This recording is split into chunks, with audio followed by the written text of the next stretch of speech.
Hello there. My name is Professor Seedlings, an agricultural expert. On this platform, we'll talk about farming with technology that boosts economy and efficiency for great productivity in farming or for farmers. Today, our focus is on how to raise palm seedlings for palm plantation. Actually, farming is a very big business and very lucrative if you apply the right methods and strategies. First, you have to acquire the land for the project.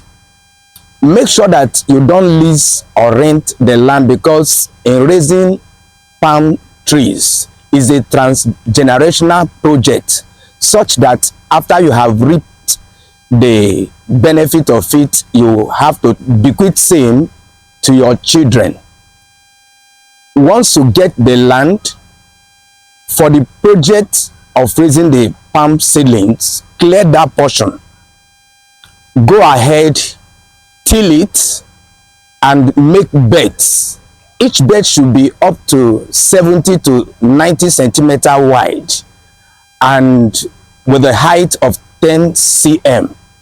Having done that, get polythene bags, thick, small polythene bag, fill each one of them with loamy soil, quality loamy soil. But before you do that, it's advisable you use a sharp instrument like screwdriver to puncture holes on the bottom of the bags, say up to 7 holes. The essence of this is, whenever there is much water introduced into the bag, either by natural rain or by your watering process, it is important that excess water should seep out through those holes into the earth, because palm seedlings don't like excess water, unlike rice that can thrive in waterlogged areas. Having done that, you fill the bag with loamy soil, then you plant one seed in each of the bag. One seed, one bag. After that, you mulch. I want to talk about 2 species of palm seedlings. One is the hybrid tenera. The hybrid tenera starts fruiting after about 3 years in the field proper, and it can bring as much as 12 to 15 bunches of palm fruits at a time. Another one too is the Malaysian super gene. The Malaysian super gene starts fruiting after about 2.5 years in the field proper and can bring as much as 15 to 30 bunches of fruits at a time. The next thing you have to do, having planted the seed, whichever species you choose, is to mulch. Cover the top of the soil with sawdust, like you can see on the screen. Please, I want to point out, the seed you have to plant must be sprouted seed. The seed that has germinated, just small sprouted seed like you've seen on the screen. Mulching has to do with using sawdust to cover the top so as to conserve the moisture in the soil that you have planted the seed. Apart from conserving the moisture, after a while the sawdust will rot and be absorbed by the soil, which will form part of the manure with which the seedlings will develop. Having done that, you pick each of the bags and arrange them in rows, in line of about 3 to 5 seedling bag on one line, horizontal, the second line, the third line, on and on until you have filled the bed. You go to the next bed, you go to the next bed, and make sure that in between beds there are furrows, so that anytime there is much rain, for instance, there will be furrow for the water to pass through. Having done that, the next thing is for you to make canopies over your nursery place. You make canopy, especially at the tender stage of the seedlings. They do not need so much sun, direct sun. Over time you may remove the canopy, but at the tender stage they need good shade.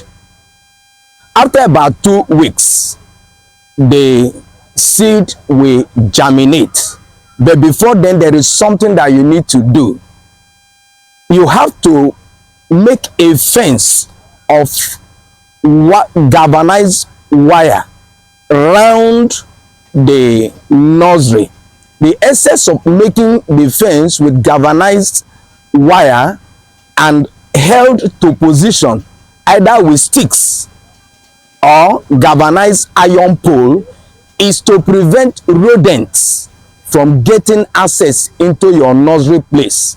Rodents like mouse, rat, squirrel, they are so dangerous.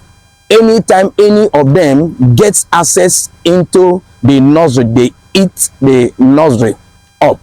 So having made the net or the fence around your nursery, the fence may be up to 100 cm high.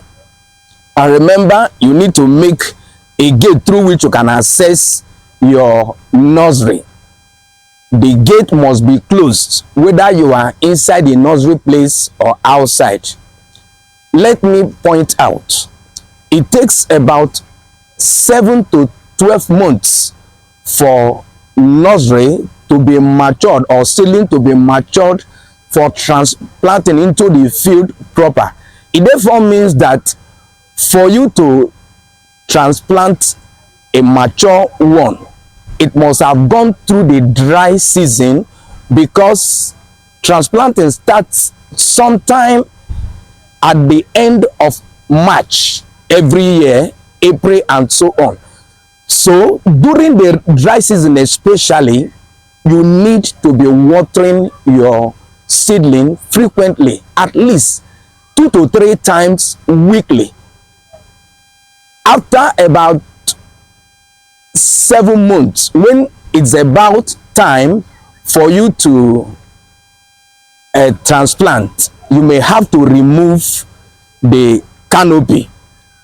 I want to tell you, remember, at the point of planting, don't add any manure to the soil. Leave it natural. But as soon as the seed has sprouted, after about 2 weeks or thereabout, you introduce the first set of organic manure. When we talk about organic manure, we are talking about manure you can source either from the poultry or from the piggery, generally animal dung.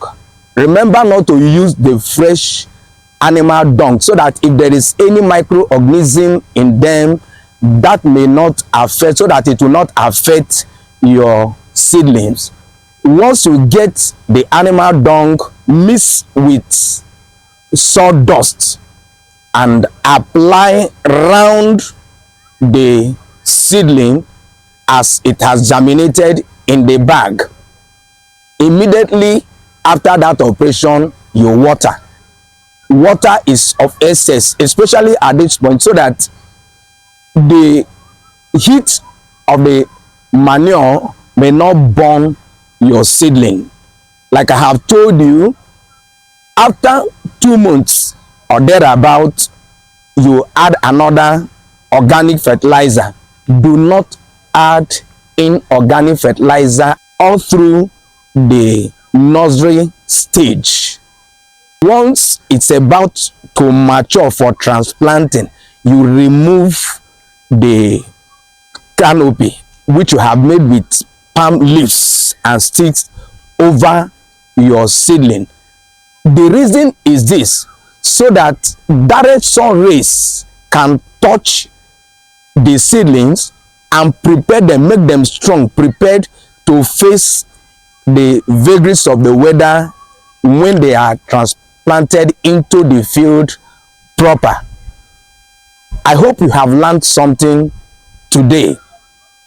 In our subsequent lesson or discourse, we'll be looking at how to take care of the nursery proper, how to transplant, and other things. I am happy you have gone this far with me. Until we meet again, I remain your friend, Festus Etwanya, a farm expert. Bye.